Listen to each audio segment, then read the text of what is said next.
Check 1, 2. I just checked the mic. Hi, everybody. Nice to see you. Great to be here. It's laundry day. That's why I look like I'm wearing fancy clothes. I mean, that's everybody, right? Right? You wear what you wear. You've got your go-tos. And sometimes when you dress up, people are like, oh, you got a meeting? Who died? That kind of stuff. Funeral today? No. Laundry day. Joining me for laundry day, please welcome to the program, host of one of my favorite public event programs, very, very like-minded people. We both come from the same weirdo religious background. We both arrived at very secular views separately, but together.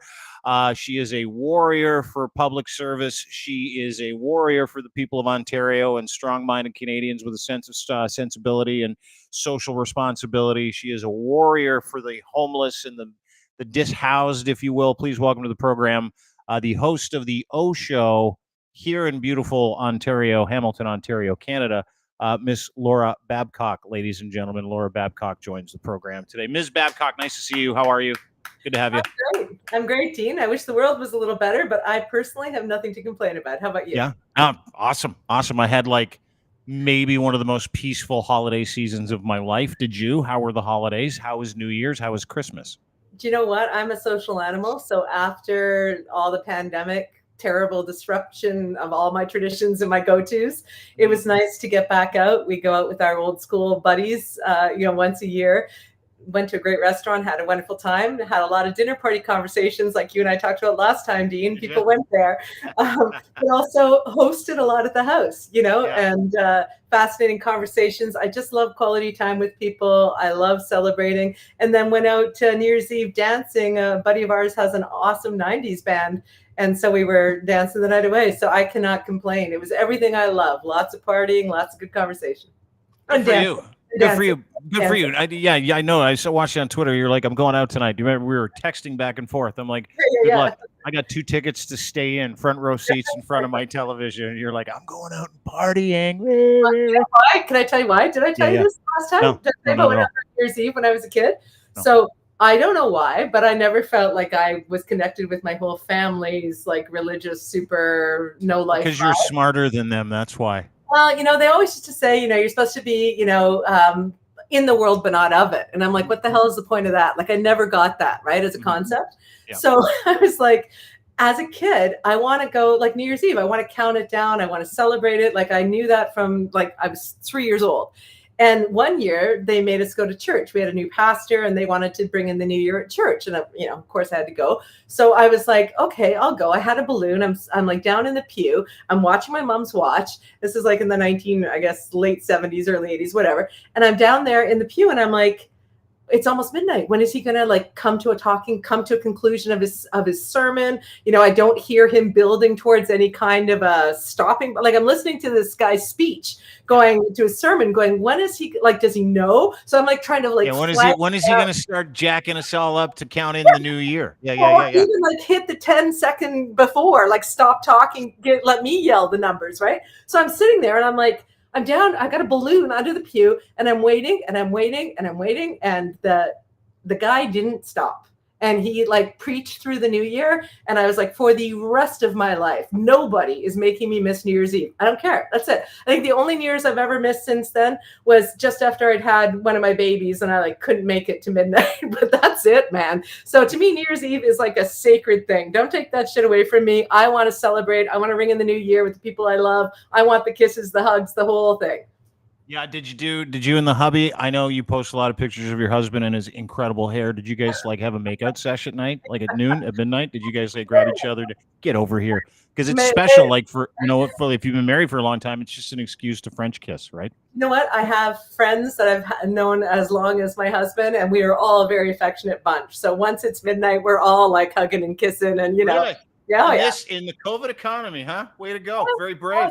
It is what it is, man. It's New Year's Eve. With all the shit we go through all year, if you're not going to have that moment, that old lang syne moment or the New Year's Day moment with you two or whatever, then you're like, what is the point? I got to tell you, it's funny because I was never a party guy. Needed alcohol just to be able to kind of get through a party. That was my thing. I don't drink now, so I don't really go to parties. But the parties that I've been to over the holiday season, it was like it was almost like a chore. It was almost a job where I'm like, and I would say to the people that I would go to parties with, whether it was my significant other or my sons or whatever, I'd be like, okay, listen, here's the nod. I'm going to scratch my eye. I'm going to scratch my nose right here. And that's how you know it's time to sweetly eject from this party. It's time to get out of here. Sometimes we even do this. When a pilot pulls the eject button, I'm like, hey, guys. And they're like, yeah, let's get the fuck out of here. But I found that that people don't talk like they talk anymore at parties. You know how you used to go to a party and you're like, oh, that's crazy Bob over there. He believes the earth is flat, right? Those people don't go to the same parties we go to anymore because they're either resentful or we don't invite them. And the same thing with us, right? Those people are like, hey, we're only going to party with people who think the earth is flat now. Was your party one of those, or did it come with like a good cross-section of people with different views who are able to get past their views into the human being that they are actually with? Do you know what? When we go out with especially old friends, we've all diverged in our lives, right? We met in college and we all ended up doing our thing. And we have very different viewpoints on a number of issues. And so it's fun, because what I do is I try to watch the line. Sometimes they try to provoke me because, obviously I'm going to respond.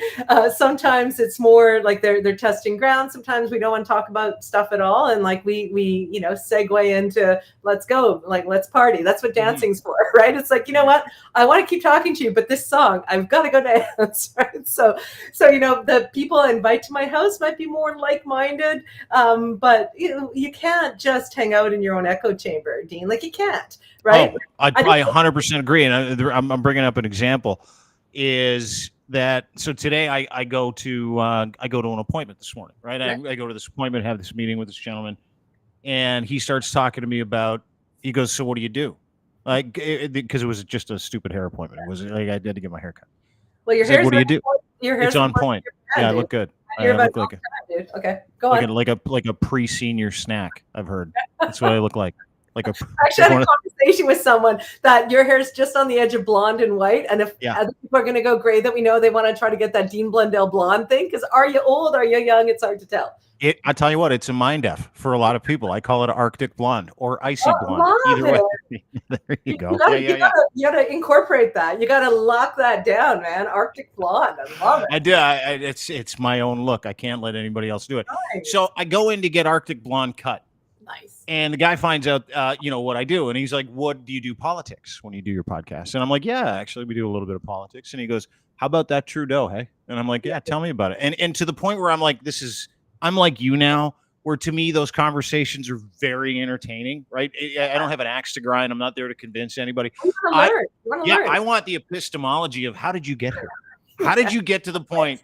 And so this is what he says to me, and I'm not kidding you. And invariably, this is always the end result when I go down the question asking lane, right? Where I'm like, all right, I want to know how he got to, I hate Justin Trudeau. And the gentleman was from Turkey. Very nice gentleman. Yeah. And he's like, he doesn't do anything for Canada. And I'm like, can you give me examples? He goes, not really. But it's just like what I hear from my friends and stuff and what I read on the social media. And I'm like, oh, okay. Do you have any like specific examples of that? He goes, yeah, I do actually. He goes, last year he told us groceries would be cheaper by Christmas, and I paid $150 for a turkey. And I said to him, I don't think you did, actually. I don't think anybody paid $150 for a turkey. Organic, but I did stuff, a local farm, all that stuff. Yeah. But I said, but I did see that picture online of someone paying $156 for a turkey. I did see that. That was out of the States. Right. And he's like, yeah, that's the picture. Yeah, that's the one. And I'm like, so that was your turkey? And he's like, no, it was just like an example. And I'm like, oh, it's fascinating. I said, so what else bothers you? He goes, grocery prices. He keeps them so high. I go, well, yeah, that's a problem. Grocery prices are really expensive. However, do you know anything about the supply chain, how that works? Do you know anything about increased shipping costs? Do you know anything about the Suez Canal blockage? Lastly, are you aware of the monopoly of grocery chain? Like that feeds into it too, right? And he's like, yeah, yeah, but not as bad as Trudeau. And I'm like, of course not. Like, of course not. Of course it's not bad. Because you know what? Once you found your whipping post, you whip it, right? About everything. And what I would say in that conversation is to go, you know what? I too am pissed about those grocery prices. And I was glad to see that Trudeau's guy, Champlain, called in, or whoever it was, called in the groceries guys and said, you know, we've got to make this better. Is it enough? No, but I'm glad he's actually doing something about it. That's how I would leave it, right? Yeah, I know. And it's funny because you can find common ground in there, but I had to watch my body language instead of going, really, tell me more. I felt like I was going, really, tell me everything. Isn't it amazing? Do you know what? But I'm legitimately curious about how people come to their beliefs. Because if there's anything that's important in their beliefs that is deleterious to them or to our society, and I have an opportunity to maybe address that with them, I need to understand how they got there, right? And so just like you did. So it's like, okay, no, that makes sense where you would get that from. Do you often get your stuff from there? Do you look anywhere else for news? Did you know? And then I'll add in like just a little, did you consider or did you know? You know, and like, for instance, I heard someone the other day say, you know what, I think it's great that you're out there helping the poor, but the fact is we've got too many refugees coming in. And if we didn't, and then I'll say to them, okay, well, let's talk about that. Why are immigration so high? Do you know, we need it for our economy. We literally need people to come in and help our population grow. We need people to pay into our pension so that when you retire, you know, it's there for you the way that you expect. We also need a lot of the skills. It's also the right thing to do. We're a large country and there are people around the world who are in need, and that's part of our responsibility as humans. Do we have a good structure around that when they come in? I don't think so. We clearly don't have what they need, or they wouldn't be in the shelter system. They don't want to be in the shelter system. And then I'll say, you know, I interviewed a guy the other day who's an expert in this more than I am. I'll send you the link. If you got time, check it out. Because you're absolutely right. There's a real strain on our system. And it would be wonderful if everyone who wanted to come to this country and work could do that. And it would be wonderful if we had all the things that they expect when they get here. And everyone who lives here has adequate access to food and housing. I'm on page with you. Like, because that's all true, right? It's all true. There's problems with the immigration system. People don't understand the targets. They don't understand why Trudeau wants that many people. They don't understand why refugees should seem to get priority over others. So you can say absolutely our system needs to be improved. Imagine being a family that is told they can come to Canada and they're thinking it's going to be a chance to like make a new life for themselves, send money home, work their butts off. And then they're sitting in the rain on the street in Toronto for 3 weeks with their kids going, what the fuck? Right? So it's not fair to them. It's not fair to our country. It's not fair to the people who need those services who are already here. So when I hear stuff like that, even though the first instinct is to sometimes go, why are you blaming refugees? It's not their fault. Rather than saying that, it's like, okay, well, I see what you're saying. Why should they be in the shelter system? They don't want to be. We don't want them to be. That's not why they came. What's wrong with our shelter system, right? Yeah, fascinating, because, you know, the economy of what you've just done there, significantly longer than having an emotional reaction, and it requires more effort, right, to actually ask a question and have that, as opposed to the emotional reaction, which you see a lot of, where people get together and they're like, I think this, and the other person's like, go fuck yourself, right? You know what I mean? Like they're frustrated by the same things, right? They're just blaming something because that's an obvious thing to blame. But, you know, we work in this business, you know, we spend a lot of time. I think Kathleen Wynne said to me on the O show recently, something like what'd she say? Like, I have some sort of an obsession, or like that we are in this level of, I forget the exact terminology, but it's a psychosis of some kind, right? We're into it. So if I got to spend my time constantly seeing all of this shit and all these complaints and all these problems, the least I can do when I'm sitting with someone is to say, okay, I can see why you feel that way and why you think that this is the cause. There are other factors, like you did with the guy in the groceries, right? Like, hello, supply chain, right? You know? Hello, supply chain. Hello, monopolies. Hello, profit taking. Hello, greed. Hello, basic need for entrepreneurial greed in this country. Hello, we don't have any racketeering laws in this country. I mean, like, it is on and on and on. There are a bunch of different reasons. And to your point, you know, there's a commonality there, and I think you can bring a lot of these things together. Like, I found commonality with a gentleman who has a completely different perspective than me to that point, because we are all frustrated by the same things: cost of living, affordability, homelessness, to your point. And I know that's something you talk about quite a bit, right? And it's funny how even that becomes a cudgel. And I want to kind of lean into the difference of narrative when it comes to what we're seeing, what we're hearing, what we're reading, because David Menzies comes to mind. And the red hot story comes to your mind. He never comes to mind. I just say it. Never on the radar. David Menzies is not on your. He's on everybody's radar over the past like 24, 48 hours, right? Only if you jump to that stuff, which I do not. No, I don't either. And that's a really good way to explain it. Jumping to something, and I've been. You know, my eyes are open. I think your eyes are open too when it comes to narratives that get put out. You're a PR professional. You have clients you work with on messaging. The second this happened, I knew what it was. You knew what it was. You knew it was a joke. You knew it was an operation, not only because you've seen this and it's boring at this point. You've seen it from Rebel News and David Menzies for almost a decade. You know what? Listen, here's the point. I've known David professionally from shows we've done for more than a decade, I want to say. And there is an art to that. Did the question have some legitimacy? Maybe, sure. Was it taking the time to talk to someone who needs to answer questions, someone in authority? Sure. Did the whole thing and the way it was put together seem to me like, I was asked once by a producer to do something like that. And I said, I won't. And they said to me, because they were from broadcast and I was still in cable, and they said, you will never make it in this business if you don't act like that. And I'm like, okay, well, whatever. Now, 30 years later, I don't know where the fuck they are, but I'm here, right? So like my point is, it's a style, it's a choice, it's great for clickbait, it's great for numbers, it's great for fundraising, like have at. But I don't jump to that shit. I don't comment on it. I don't get upset by it. It's like, whatever, do you. I've got more important things to focus on, like things that are really, really concerning to me, and I don't need to chase and have props and all that stuff. If that's what you want to do it. There's an audience for it for sure. But I'm a Canadian, and I don't think I've ever been to any of those sites. I don't think I've ever checked out a single link. I don't care. Like, I care about homeless people. I care about crisis in our healthcare system. I care about holding politicians to account. Maybe that's what he does too. I don't know. But I'm just saying that's not how I go about it. So I don't bother looking at it. Well, let's watch the video because it is front page news everywhere. All right, fine.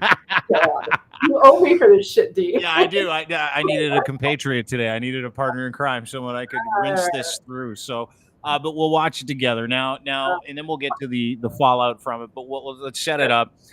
Rebel News is a faux news outlet. They're really a lobby group, and this is just me talking, and I can prove this. Everybody can. I don't know. I've never checked it out. So. No, I know you haven't. I'm not speaking for you. I'm letting you out of this part of the conversation. That's the whole point. I'm taking myself out. Yeah. Rebel News is a shithole. Rebel News is a fake news organization that makes money via donations, and they create fake news, and I'll prove it. We'll get one of their employees on to comment on it in just a second, so you can actually see behind the veil as well. But I wanted to bring this up. So what they do is they create stories. They create conflict. They misrepresent conflict. And then they give the content of that conflict through misrepresentation to their political partners or to their paid partners to use to go, oh my God, Canada's a tyrannical shithole.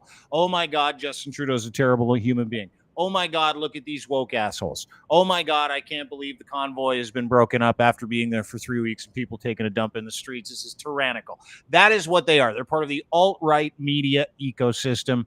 David Menzies is a fake news reporter. I call him a crisis actor who was a reporter in his old life.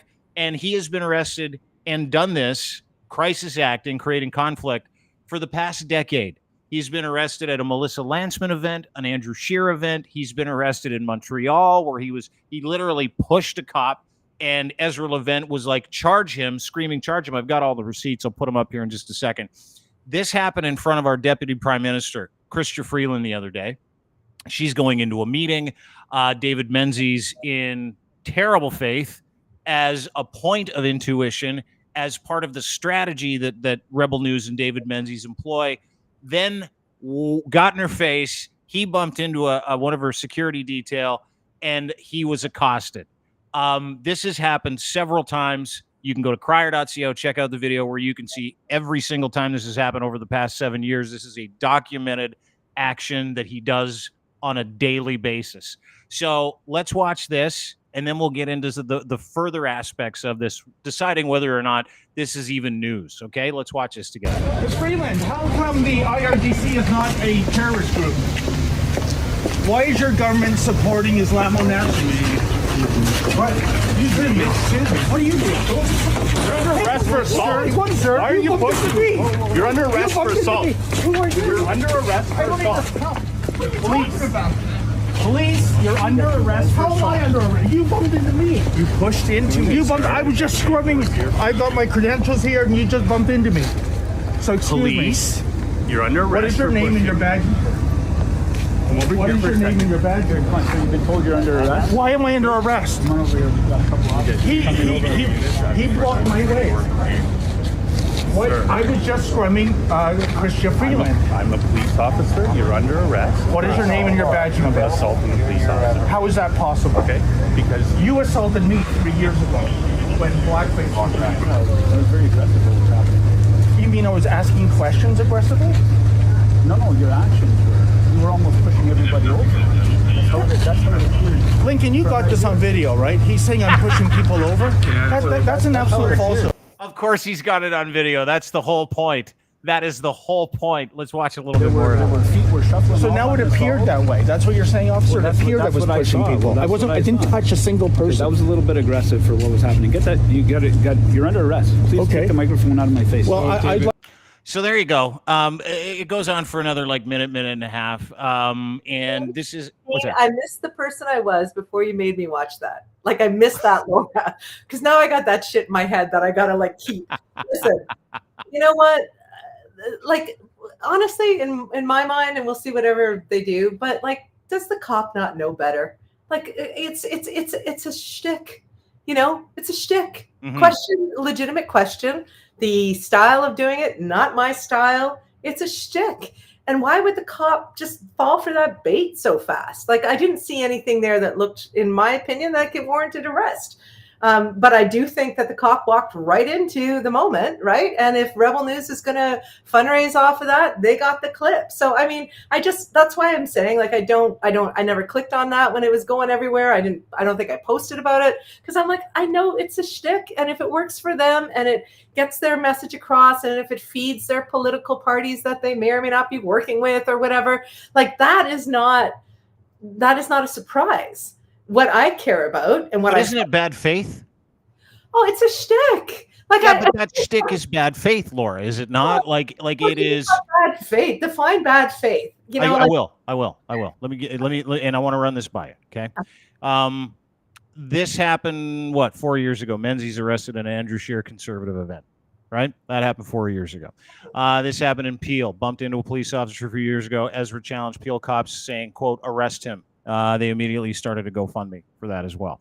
Then it happened last year where he allegedly bumped into a Trudeau RCMP detail for money, calling it the Trudeau Tyranny Initiative. Then he did it again in Montreal at a COVID event, again talking about COVID tyranny. Then he did it again at Ron McLean availability, same thing. Then he did it again in Montreal. Then he did it again to Melissa Lantzman, and that was 3 years ago when she launched her campaign. Again, arrested for, as he points out, doing nothing wrong, practicing journalism. There he is at the Andrew Scheer event. And each one of these came with a GoFundMe that was set up the day before the actual event happened, including this one, Laura. Including this one. This GoFundMe, this standwithdavid.com, which they do all the time. And I know you're saying you don't. Yeah, I know it's hilarious. I did shows. You can check Charles Michael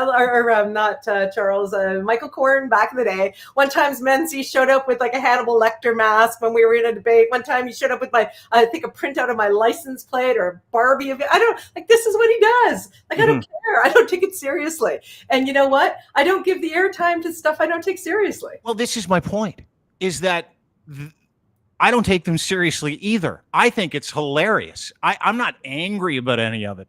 It's all the people out there they're telling to take this seriously. I know, but that's the problem. And then what happens when people say this is serious and it's not shtick, right. Then the guy who wants to be prime minister, Pierre Poilievre, has taken this and he has started to tweet about Justin Trudeau's media tyranny in this country. That is worth pushing back on, right? Thank you.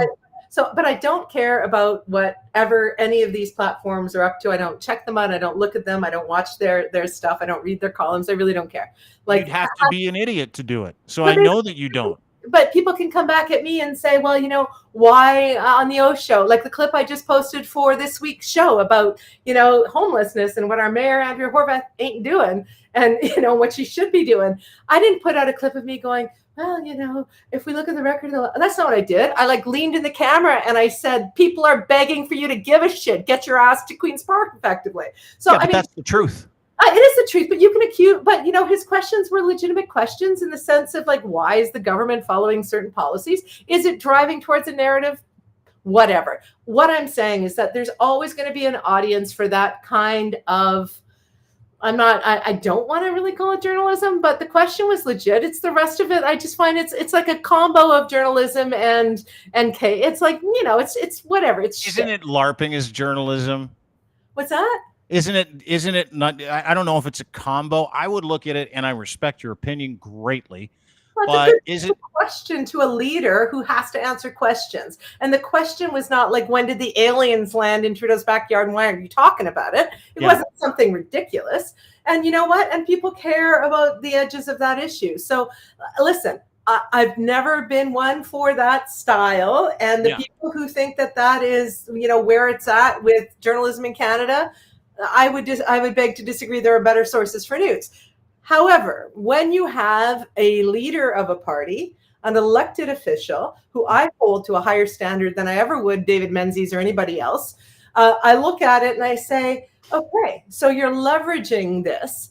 And so that's where I would feel comfortable responding to Poilievre and saying, I didn't see his tweet, but if I did, I would look at it and say, okay, now this is different because now you're leveraging something over here. And if you're positioning it as something it's not, then we need to have a conversation about it. That's what gets me, right? I don't like it when politicians use this kind of stuff. And if they use it and they're being misleading in any way, then I'm going to talk about it. But as for this is more time than I've thought about Menzies in 20 years. And I blame you. I know. It speaks to disinformation and misinformation, which as is my major issue. Right? And it's mine too. But I mean, it's a tool that we've seen used in the US so much that now that it's in Canada, I don't love it. Dean? No, I know you don't. But let me drill down, right? Okay. So, because I'm one of those guys that has to connect dots for things to make sense. I need full context, and I would agree with you in principle that this is shtick, right? Where it becomes dangerous is when that shtick is coordinated, and that shtick is then used by their partners. In this case, the Conservative Party of Canada and Pierre Poilievre, who put out a tweet about this yesterday, talking about censorship and media tyranny in this country, which he did. So then you're making an assertion that they're partners. I don't know that. What I do know is that politicians can choose to leverage anything.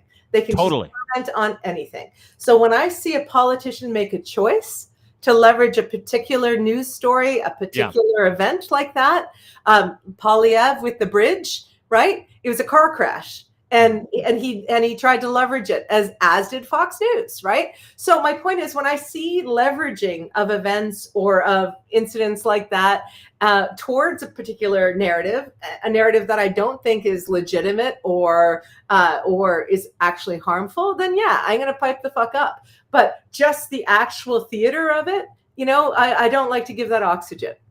No, I know you don't, and I appreciate that, and I don't either, but that theater has now been turned into another operation to suck money out of hillbillies, and let me put this on the screen. I thought that was the thing for your lawsuits. Yeah, I don't mind talking about that either, as you can tell. My point is, fundraising, I'm getting a lot of it these days. Yeah, I know you are. But we're fundraising for something real. This is a fundraiser, as you pointed out. This is on the back of the video, which is pure bullshit. It is what Ezra and Menzies do, saying, Dean, this is unacceptable. After 8 years of Justin Trudeau, citizens and journalists who disagree with him are being censored and arrested.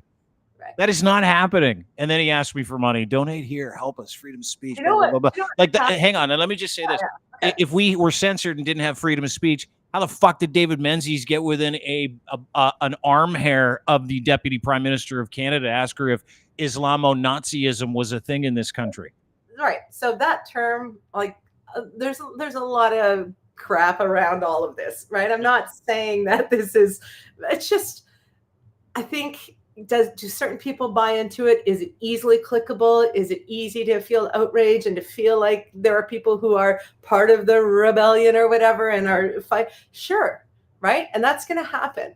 And so what I think is important is when it gets to the level of it being leveraged in the national conversation by people with, reputations and authority, like the leader of the official opposition, whose house we pay for with our taxes. Yeah, that matters to me, and I want to address that argument and that narrative at that level. This, in some ways, some of it might be manufactured, some of it's mayhem, some of it happened, and the cop was, I think, all the cops in Canada, have we not had enough of this yet? Have we not figured this out? Like, how many years does it take to figure out how people can get a rise, right? Whoever it is. Like we're in a media world now. Everyone's got a phone. It's like it reminds me of a police arrest I saw years ago when iPhones were just kind of a thing.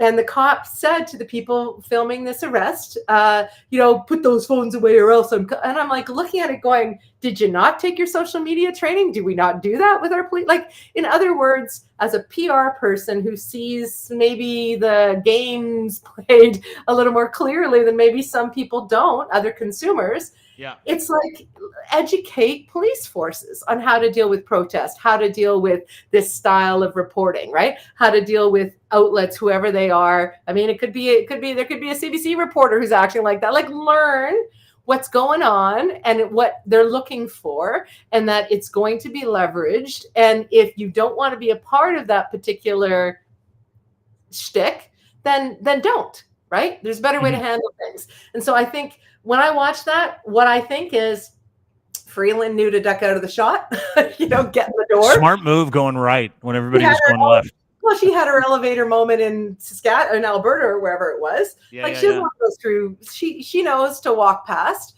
She doesn't have to answer the question, but people have the right to ask it. Yes, in a country as free as Canada, to get that close to number 2 in the federal government, we are a pretty free country, and our journalists are treated pretty damn well. I mean, look at the record number of journalists who have been killed just in the Israeli-Hamas conflict. Is that 40? Did I see 40 the other day? At least 40 journalists have been killed. It's absolutely sickening. There are journalists who are dying to cover real stories and deal with real issues.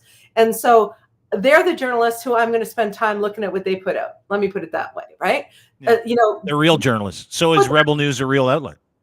I don't fucking know. I don't read Rebel News. I don't know David's history of journalism school. I wasn't in school with him. I love how salty you got when I asked you to tell me if you're a real news outlet. I don't care, because you know what? Like, what is real news? To me, real news is fact-based information. It's a person with journalism training. If it's going to be like journalism, you got to have some training. You got to follow certain principles, right? Got to check for sources. I find a lot of journalists who have training are too quick to try to get the clickbait on their story that they editorialize their tweet. I don't like that, right? So it's real journalists. Like if we're going to go old school purist, a lot of journalists are not being. What, like with the hat and the thing on the side of it that says press? When everybody used to talk like this, you say, I got the scoop, you say. So I'll tell you how it goes. Like, if you're asking, as a real journalist at one time in my life, yes, I would go in and pitch the stories that I'd sourced in the community from the conversations I'd had, talking to people. Some of them got picked up because they were newsworthy, some weren't. There would be other newsworthy stories coming across the wire to localize, or stuff that our producers had heard about saying, no, Laura, today you're assigned this. I would say, okay, who can I find to talk about it? How many perspectives on this can I get? And then I would go and do long interviews, and then I'd say, how do I, with my responsibility, try to stitch together something that's 90 or 30 or and to tell the stories honestly and as truthfully as I've heard it, considering the perspectives without editorializing. And then I would write it, and then it would go through a lawyer. It took all damn day. Okay. There was no Twitter. So there was no pressure from the other reporters that might have been at the same scrum or at the same event to beat them because we're all coming up on the 6 o'clock. So they would go through their process. I'd go through mine. It would all air at the same time. Viewers could pick when they wanted to watch it and who they believed and who they trusted. Now there is this insane, this is even before 24 cable news, right? I'm dating myself here, but the advent of 24 cable certainly amped it all up. The advent of Twitter and having reporters and journalists being at live news events and trying to capture the story before any of that, before any reviews, legal, all that stuff. I mean, so I don't think a lot of what we're seeing is like pure, well done journalism. And that's why I credit the ones who I do see getting the sources and doing the hard work and the research, right? So if you're going to ask me what's real news, what's real journalism in 2024, that's a pretty hard benchmark. Is fact important? 100%. And I think fact, but how'd you get to that fact? How many times did I say to you, we've only done 2 pods? I'm like, well, you're saying that, but I don't know that's true. I don't know. I don't ascribe to your characterization of things because I haven't done the research or I haven't got the facts. Well, that just makes you responsible, right? Like I don't go into lanes that I don't know anything about. And that's great and good for you. But it doesn't mean that I'm going to accept the shit you're saying just because you're hosting me for an hour. I will. Okay, that's what you say, but I don't know. Are they fake news or real news? I don't know. I have not done a deep dive into their site. I haven't looked at all their stories. I haven't compared them to other stories. I haven't checked the journalistic credentials of these organizations. But do I know a false narrative when I see one? Yeah, and I'll jump on the narrative. But I'm not in the business of saying these are real, these are fake, these are real, this is fake, this is real, this is fake. I'm in the business of saying what is going on in our country? Who is being hurt by it? How can I help disavow the myths or deconstruct the arguments or hold those people with authority to account? Do you know what I'm saying? Like, I think the horse is out of the barn on what is news. Most people I just listened to a big thing this morning in the US. Most people young people under 25 are getting their news from TikTok, which is, not even not ideal. And it's not domestically owned at all, right? So who's driving the editorial narrative and the algorithms of TikTok? And yet it is our major source of news. So we are so far past the point of real fake news. It's a gigantic blur. Everyone jumps to their own bias, their own narrative bias. Everybody wants confirmation bias. Everyone wants their own rabbit holes and their own, reinforcement of their own beliefs and their own view. We are there now, right? Yeah, someone once said to me, like people don't want information anymore; they want affirmation. Affirmation. They want entertainment. Back to the whole shtick, Well, let me. I know. I love that little. Yeah, they want the whole. Hey, just tell me I'm right, just for a second, because I heard this thing and I believe it because I just heard it. Okay, you know the guy who jumped over the bench at the judge, the guy in the States who the female judge, yeah. So not only did that go viral because it's like, wow, that's insane and scary and holy cow, what a leap, right? Mm-hmm. But then when I did I saw a follow-up news story about the charges and I showed my daughter. She goes, "Oh, Mom, you got to check it out. It's a trend on TikTok." And I'm like, "What do you mean?" And there's like a million different versions of the Superman jump and some of it is hilarious. And it's like, it is. So, does anyone know why he was in court or what the charges were afterwards or the impact? All it's this joke on TikTok of people like starting off and flying over desks, right? So my point is, we are not where we were 5 years ago, 10 years ago, 20 years ago, right? And so I don't like to sit and kind of go, oh, who's taking advantage of all the opportunities in front of us? I like to look at it and say, what are people believing? How is it impacting the way they treat others and they vote? Is there something that I can do to inform that conversation in a way that gets eyeballs and in the attention economy, but sticks to my principles and my training as a journalist? That's where I put my effort. So if these people want to make money or build these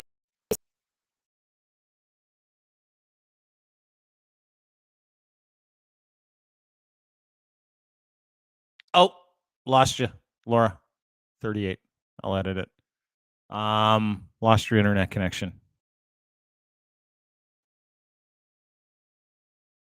We'll just remove you.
I missed you.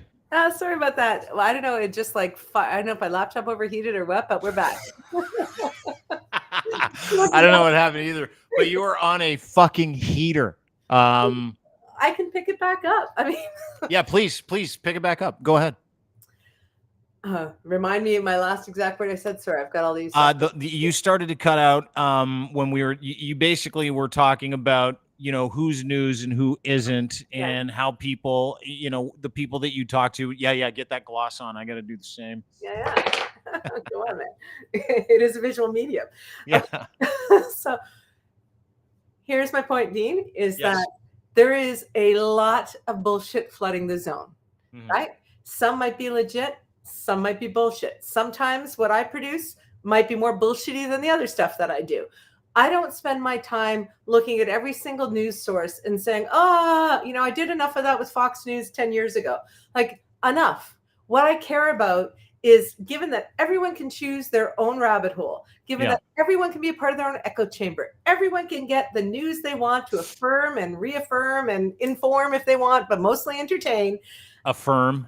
There's no point in wasting my time worrying about that, because that is like the horse is so far out of the barn we can't even see its butt anymore. Like, it's gone. What we have to look at now and say, okay, what narratives matter? What are people believing? Like I heard something this morning that said that there is some, promotion around Osama bin Laden's wisdom or whatever going on. And you're like looking at that, for those of us who lived through 9/11 going, what? How? But here's the point. People can promote and get eyeballs and get attention and come up with insidious messaging and can flood the zone. And there's algorithms. And like, we are beyond the point of being able to control that. Yeah. So what we're at the point of doing now is saying, okay, can still, as long as we have a democracy, control voting, can still, like my vote, I get to control that, right? Sure. Yep. How you respond to this publicly, you can control that. Exactly. We are in a free society, and our journalists are treated very well. Pierre Poilievre, I wish you treated them better in the way that you answer their questions. A little bit more decorum and respect, I think, would even play better for you. Maybe not with the base, but certainly with the Canadians you're going to want to court if we ever go to a general election. Like smarter people in the 905. When I say smarter people, I mean women.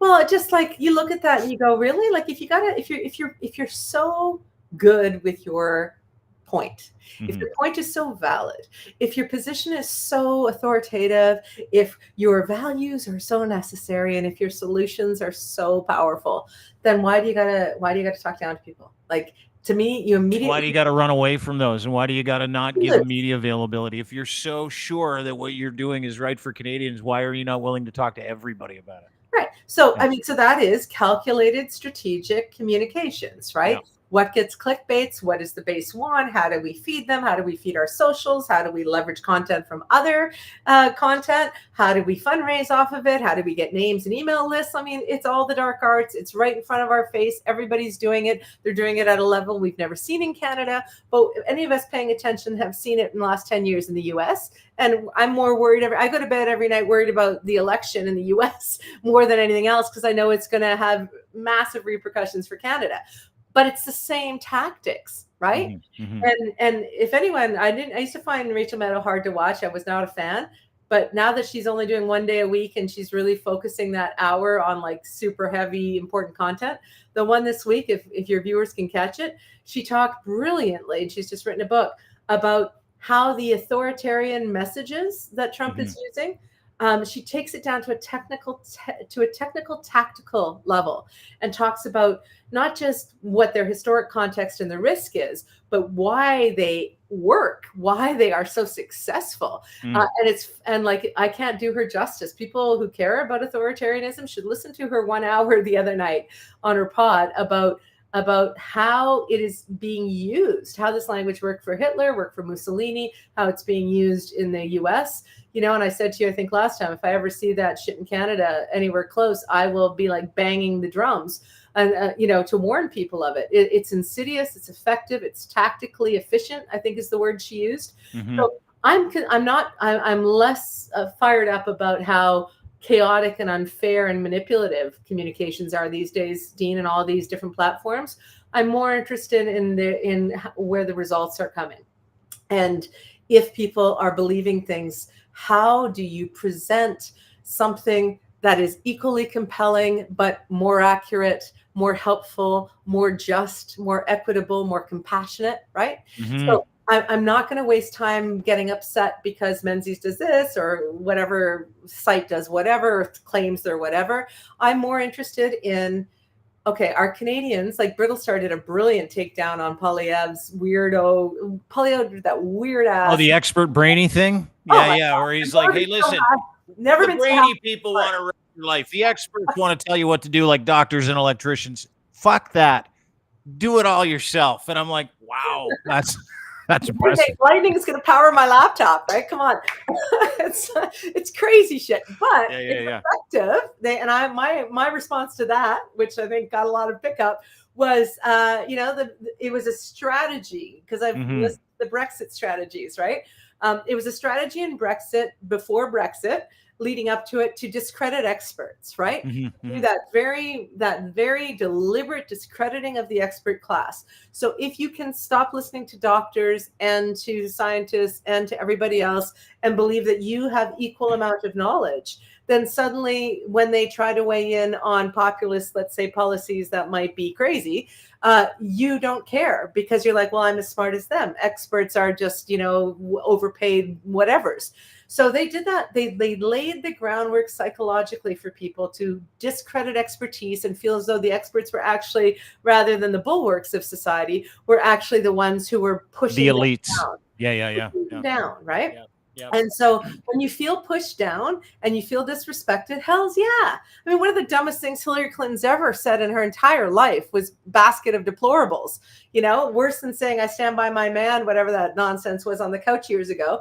That basket of deplorables thing was like, oh, as soon as I heard it. And when Albright said, any woman who doesn't vote for Hillary, there's a special place in hell. I'm like, are you trying to lose this freaking campaign? Yeah.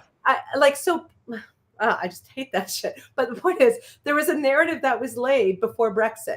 And then that same discrediting of experts and pushing down other people to feel like they're a different class, that hurts people a lot, right? And we saw it with the guns and God and guns with Obama. These comments that make people think you don't respect me, you don't understand me, therefore I don't respect your education or your opinion. And then these populist leaders get right in the middle of that and say, well, you know what? You're the extraordinary people. You're the, you catch lightning from the sky and put it in copper wires. Right. Like, and you're the farmer who understands the science of God and sky. Whatever that was with the weird Jesus messianic lighting effect was like, oh, seriously, Canada, we're there now. Like we're full on Trump with this shit. Well, and this is the thing, Laura, and I point back to Brittlestar handled it brilliantly. Oh, it was awesome. But that's what we need to do. Instead mock of it. But mock it from like Brittlestar he doesn't feel like he's talking down to people, right? Because I don't think he does. But what he does is he creates a skit. He creates like a 2-minute bit where he really kind of, in layman's terms, is like, okay, so like, I guess, we're here to talk about not having any experts, doctors, forget it. We don't like you, that kind of stuff. And it takes kind of the sting out of it. It does.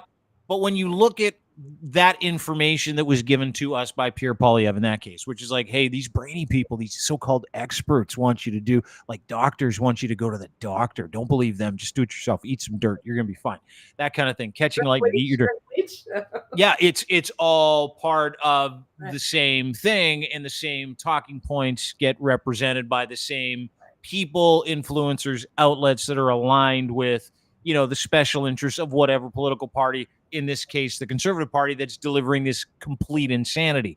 To your point, talking about whether or not it's real, it amazes me that people think it is. Former Rebel employee Callan Robertson, who we've had on the show before, was on CNN a while back.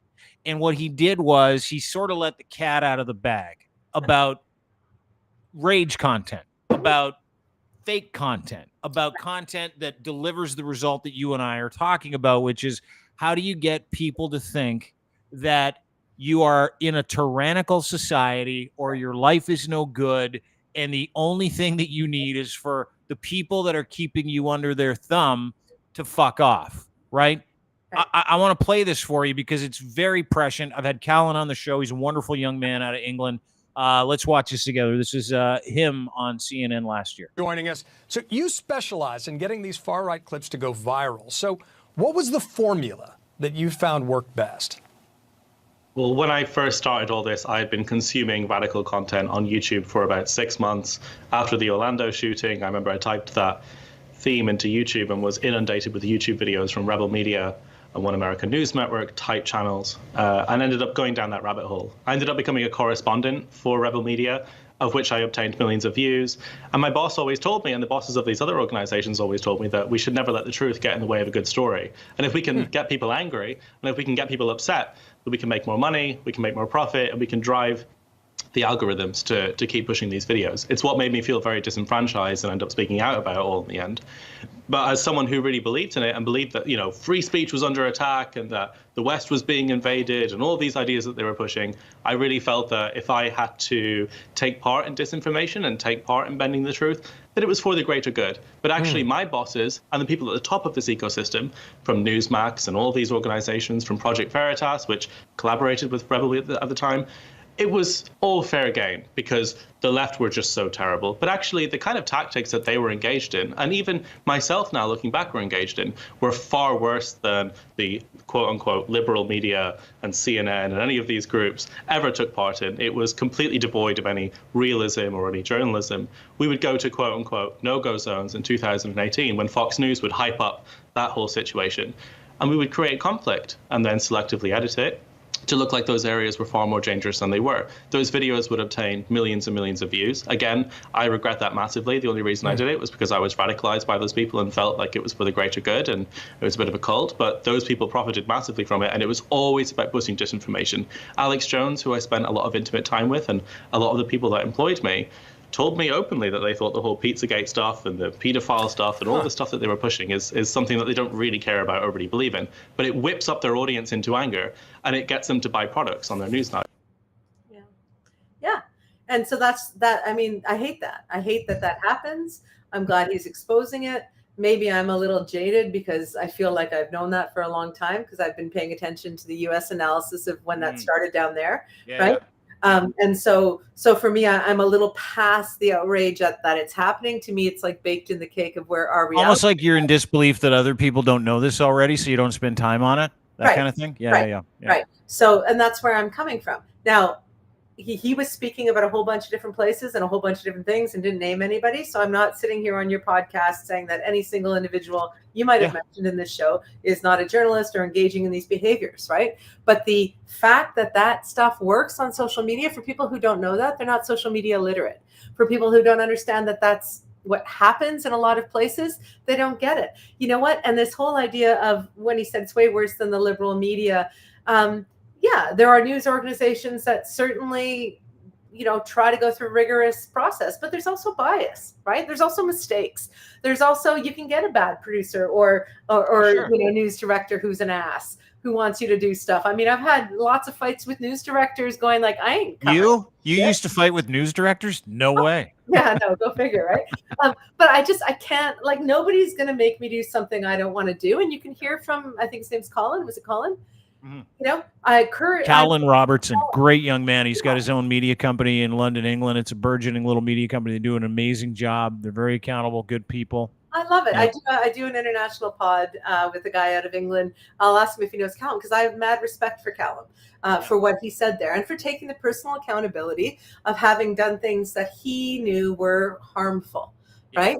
And so what I would, profit motive sometimes is very powerful. What I would hope anybody watching this podcast who might be involved in the content creation and promotion ecosystem. I'm not even calling it the media anymore because it's so much bigger than that and it's so much individualized. Smart. That's very smart. If you're involved in the content creation distribution ecosystem, because that's where we are now, just think about it and say, do you want to be in a position of Callum in years from now, having to feel badly about the stories you participated in that you knew at the time were manufactured or were creating mayhem or were deliberately misleading, right? Like we all make mistakes. Yeah. and we get things wrong. And now that we all have what I would have killed for, when I was becoming a broadcaster many, many years ago, my own broadcast network. Now that we all have access to do incredible good and incredible harm at speeds faster than any human could have conceived of 10 years ago, I think everybody in the content creation distribution ecosystem has to say to themselves, why am I doing this? And who am I impacting? And like, for instance, the narrative around that North America is tyrannical or Canada is a tyrannical society. I will fight against that every time I see that shit, because people who have never traveled maybe don't understand what other societies are like. I mean, I lived in Japan, Dean. Lovely country, really, really loved it. I had to do cultural sensitivity training for a week before I went because it's so different culturally. And one of the things I had to learn was, where you lead, I will follow. What you feed, I will swallow. Because individualism, especially in a patriarchal structure, and this is going back 30 years, was not cool. So I had to leave my North American orientation to fighting for myself and can you imagine me in that society, right? It was I can't imagine someone giving you something to eat, you going, I don't think I want to do this, and then looking at you going, you have to eat it, and you saying, yeah, no problem. I just can't imagine it. Well, you go to a restaurant and the senior man, it's a respect thing, right? But he orders for everyone, right? Mm-hmm. Like, we ate what was ordered, right? I got food poisoning from katsudon because my stomach couldn't take the pork dish. But the point is, they had loudspeakers that told us we had to get up and do taiso, and they have speakers go out when kids should be heading home. This is not what I grew up with. It was very, very different. And it's still a very free society, and those things might have changed since, but I also found that people were really lovely. There was a lot less violence. It felt very communal. I grew to love a lot of it by the time I left. And then when I came into the LA airport, even though we had a week to reorient in Tokyo, I came into the LA airport. I was living in Okinawa, and I cried when the LA security at the airport with their drug sniffing dogs for international flights came up to us, because in months I hadn't heard anyone speak to me below a soft tone, right? Scusi, I hadn't heard anyone yell. They weren't yelling. They were just talking like American security guards, but I was culturally desensitized to it. So I felt like, why am I going to yell that? What's with I cried, what? Mm-hmm. Right? So the point I'm making is this. When people think that Canada is not free, when people think that journalists here aren't being treated well, when they think that, some of these narratives that we are it's absolute bullshit. We live in one of the freest, most, and I know the US has different libel and slander laws, and in some ways they're more free with their free speech, but we live in one of the most free, most, respected, successful, healthy countries on the planet. Democratic. And when I get democratic, and when I hear people say that, like somebody on Twitter today said to me, Laura, you're so up into homelessness. What about the money that went to Ukraine? Couldn't that be used for Canadians? And I'm like, well, it is being used for Canadians. Geopolitics is being used for diplomacy, which means our security, which means our position. It means the protection of the Western democracies, which means that every freedom you enjoy, including the freedom to help the homeless, will be taken away if we lose that. Right? So that money is well spent. But my point is that if you don't know, if you don't travel, if you don't understand, then you can buy into this bullshit. So there's a proliferation of bullshit out there. I just ask for all of the content creator distributors in this ecosystem, whether you got a TikTok or whatever, think about it. Because what you're saying will impact people. It'll impact their heart and their mind and their children and how they view our society, and then what they fear, and then what they do in response to that fear, which might be look for authoritarian, because that's the solution to fear-based marketing, right? Forget all the rules, forget all the stuff. I want somebody in there who can bully the bad guys for me. And if they bully me, that's a price I'm willing to pay to not be taken over. So we need to consciously, Dean, as content creators, say to ourselves, you know what? Where should the focus be? The clock is ticking. It is fucking ticking, right? Mm-hmm. And for anyone in your audience who's in the US or anywhere else in the world, pay attention. We are under 10 months from finding out whether or not the global norm is going to change. And if the global norm changes and the biggest, most powerful military country and biggest economy in the history of the world takes an authoritarian bent for the first time in its history, then we are fucked. No, you know what? I think there are 41 major elections globally this year. That means 4 billion people are going to cast their vote. But the one that matters the most is what in the happens United States. in the US. Because they have the biggest, most powerful military and economy in the history of the world. It's not even close. It's not even close. All the other countries together and what they spend isn't even a dime to the US. You get somebody in there. You know what Trump's lawyers said yesterday in court when they're trying to. I don't want to take the whole appeal. No, please. That's why we're here. Having this conversation. What they said yesterday was they are trying to fight at the DC district level. They're trying to fight before it goes to the Supreme Court whether or not Trump should have complete immunity for his entire time as president. And so for those of us who grew up learning about American politics, checks and balances, we understand that actually, no, the president's not above the law, not a king. That was the whole point, right, of George Washington. So it's like, okay, they are now currently in court. And the argument that they're making is that anything that the president did in his time as president, even after he lost the election, before he left the next January, is not accountable to the law, right? Unless he was impeached by the Congress and the Senate. Unless there's a political impeachment, the rule of law doesn't apply. And I'm summarizing, but the judge pushed back and said, so if he got SEAL Team 6 to go out and assassinate one of his political opponents, another leader, there'd be no accountability for that? And they're like, well, not if he wasn't impeached. And if that doesn't shock the shit out of everybody who just heard that sentence coming out of my mouth, I mean, Joe Scarborough this morning said, for those of you who didn't hear it while you were chewing on your cereal, you know, those yummy, crunchy, whatever cereals, finish your crunch so your ear holes are working. You just had somebody who's the leader on a ticket for one of the two parties and has a 50-50 shot of winning and becoming the most powerful man on earth again, say, the rule actually of law does not apply to me.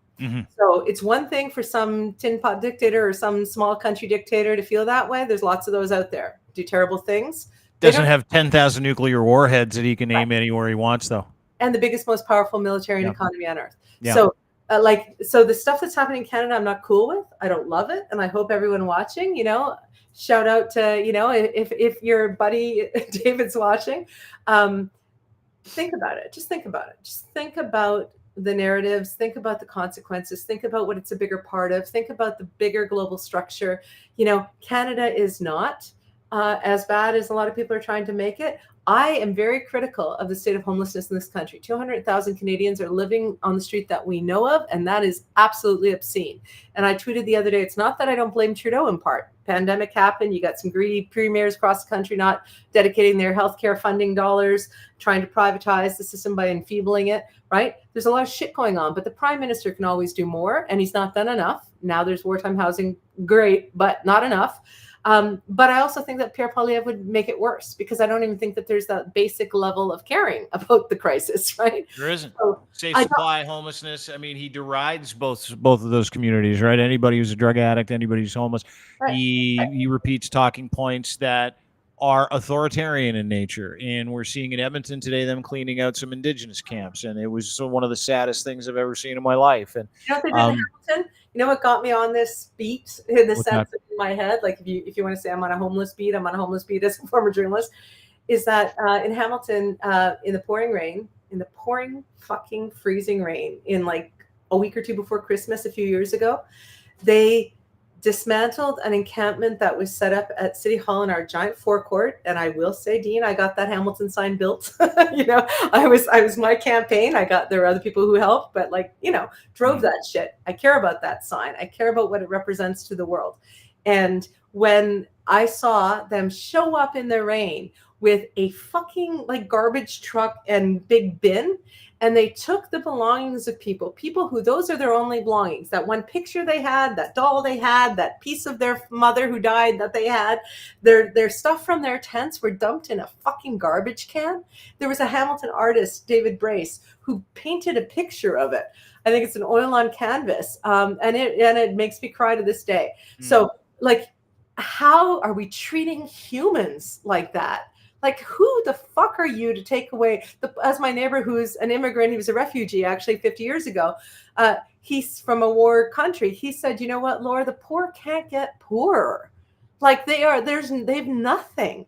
You can't have less than being homeless. What are we doing? What are we doing? Judging them, pushing. You know what they do in Rome? Because I was in Europe this summer and I wanted to find out, like, how's everybody else? Italians, I'm pretty sure Italians like help the homeless, like they'll give them rides places, they like feed them. You know what they said? So I was looking at like their conversation locally, because I was observing. There's not a lot of, I don't see a lot of homelessness on the streets. Sure.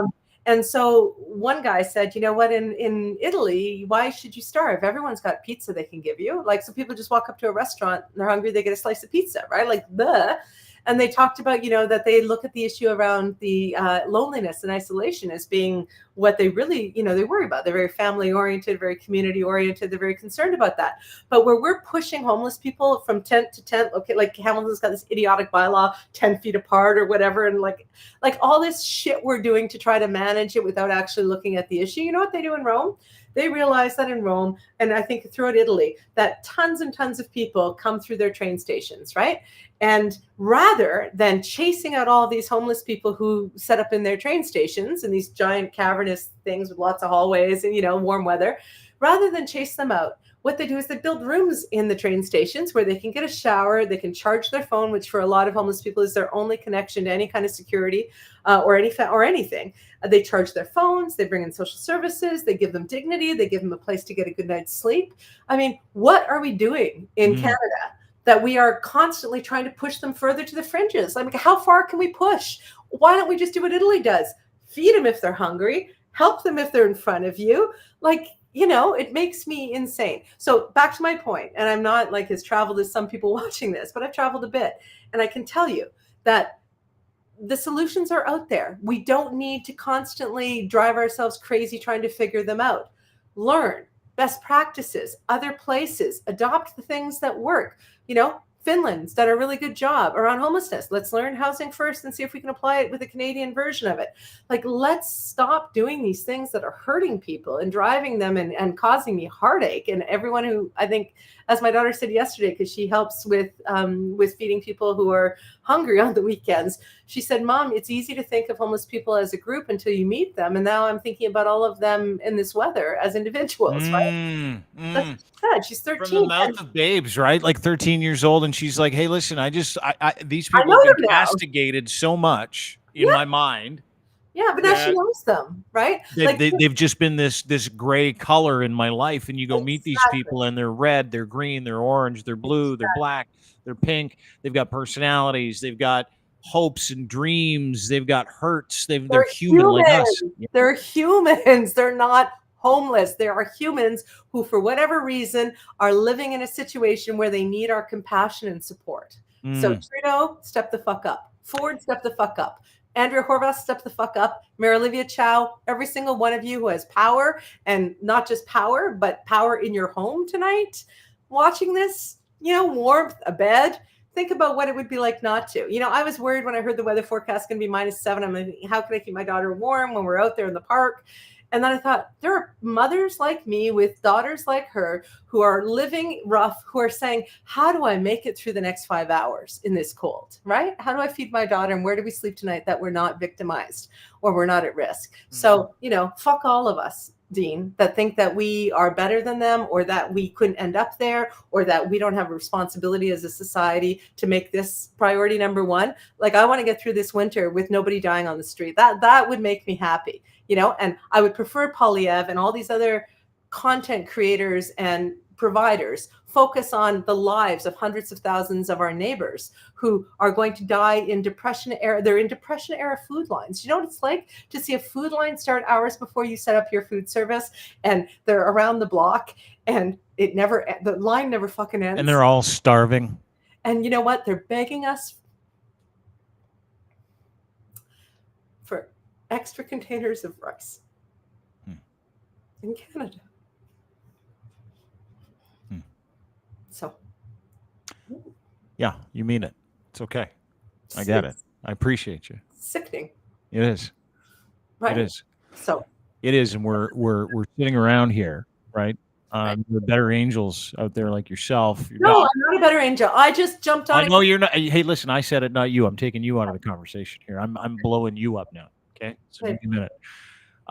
That want to talk about the things we need. They want to talk about the human beings we could help. and those things we need and those human beings that we can help are being turned into viral memes.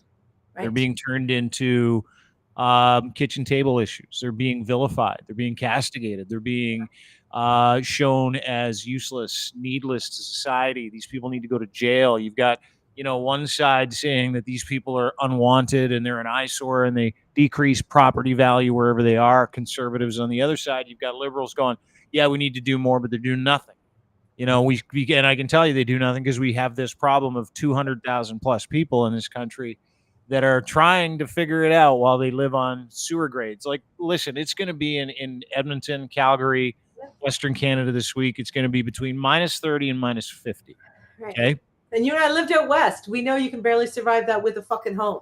That's right. You got to plug your car in at night. Yep. Right. And that's a piece of metal that won't start in the morning if it gets that cold. What about these human beings? Right. And so when I think about the world that you and I operate in, the media world, the PR world, the narrative world, there's a lack of accountability for anybody in that isn't saying what you're saying or isn't advocating to do the right thing for the human beings that are being used as political cudgels to drive narrative or to help other people make money and to help with like political advertising. Like I haven't seen any, I don't know if you have. I know you go and you stand in these bread lines, you go and help.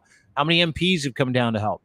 How many mayors have come down to help? How many people that get taxpayer salaries have come down to, and there's a question for you, have come down to make sandwiches, give rice, try to physically help figure out what the issue is? How many? So you know what, Dean? When I initially heard about this massive line in Hamilton from an Osho viewer, sent me a photo. I go, what the hell is that? Like, that's where I had my engagement photos taken. I know there's poverty and I've done documentaries on the homelessness down there years ago, but I'd never seen anything like that line, right? So I was like, I don't understand. It looks like, is this a one-off thing? Is this a Christmas thing? Is this a Depression era soup line? Like, what am I looking at? So I reached out, and I talked to the organizer, who was a guy who was an executive who decided to take a break from his executive job so he could spend more time with his family, and was walking through that part of the city during the pandemic, saw people starving and freezing to death, and said, you know what, called up a bunch of his buds and said, you know what, we just got to come down on Saturday and feed these people. Thought it would only go for a couple of months. And then on the last of the 3 months, saw an individual come up to him, a senior, a woman, and say, can you help me? And he goes, oh, you've been here all day. Like, you look like you're fine. Like, what do you need? And she goes, no, I have no food, but I didn't want to take from others. So he said to his friends, that we're not stopping. 3 years later, now there is close to 1,000 people in that lineup. So the reason I'm not going to tell you who I've seen and who I haven't seen down there is because I said to this individual, this incredible man, Jeffrey, he said, you know what, his interest is not politics. His interest is creating a community to safely care for people. And now they give out all kinds of toiletries. I even heard from the SPCA, who saw one of my posts and said, we want to contact Jeffrey to see what we can do for the pets of the homeless, right? So I'm not going to call out who is or isn't showing up because it's not political. We're at a point in our country where, put your politics aside. And if you can, and my family just started, and we're not saints, like this has not been part of our life until like a few weeks ago. I just happened to have a broadcast platform or a platform where I can talk about it. And some of my show viewers showed up and were serving food with me in the line this past week. If you're watching all of this in Canada and you're worried and you're stressed and you're frustrated and you're pissed off and you're buying all this or you're whatever, see if you can volunteer locally, like one shift, just one shift. Mm-hmm. And the people that you meet, right? The people who come up to you, the things that they say, you're like, holy cow, you remind me of my friend, my grandmother, my sister, my brother, my cousin. And you're like, oh my God, right? Like, what have I believed? There was a woman who was a beautiful young blonde woman. She was in a wheelchair. I didn't realize she was an amputee until she was right in front of me. And she said, do you have any of that pasta? Do you think in the meal that I'm going to get? And I said, I can't guarantee it. We go through so much food, whatever you get, you'll get. And she goes, it doesn't matter, actually. It's all wonderful. And I'm looking at her going, you're freezing. You're probably living in homelessness or some precarious, dangerous situation. You're an amputee and you're out here. I'm bundled up and I'm freezing. And how cold are you waiting in this line for hours? And you're saying it doesn't matter. It's all wonderful with a heart of gratitude. Like, I want 1 minute of my life to be as good a person as she is, right? 1 minute of my soul to be but you know what? Here's the thing is that she is living rock bottom every day, right? No. And to be grateful when you're in rock bottom, I've got some rock bottom experiences, some good ones too. Yeah. To be grateful for rock bottom when you're in it is a special superpower, you know. And again, I go back to the castigation of those groups, and you run into that lady, you know, and you get up in the morning. So let me just do a fake Laura Babcock sitch, Ken. Laura Babcock gets up. There's no more creamer. Her husband's used the creamer in his hair because he's got beautiful hair. He's got to cream his hair. So there's no more hair, right? And he's like, yeah, look at my hair. You're like, that's great. My fucking coffee creamer's gone. And you're mad all morning and you're resentful. You get in a car and it smells like farts because Mr. Hair farted in the car last night and it sticks around in the cold, right? And then you get in the car, you're like, that guy, whatever, my marriage, my husband, and you get to the coffee shop and you grab a coffee and it's too hot. You get mad because the coffee shop's too hot. And you get to this food line and you're like, oh, I got to put in 4 hours feeding all these degenerates, these amputees, these people live on the street. And then you have that one interaction with one person. And then you look at them and you consider the problems you had that morning and you go, I suck at life. Yeah. I suck at this. Yeah. This person is living a nightmare. And they got a smile on their face and they're happy to get some cornbread. They're happy to get a little bowl of pasta. Doesn't matter to them. They just taught me about what is grateful. They taught me about needs being wants and how to get caught up in the petty shit. And we sit here and we have these conversations in our entitled expose, right? We sit here and we go, it's easy for us. But can you put your money where your mouth is as a human being? Can you help somebody else?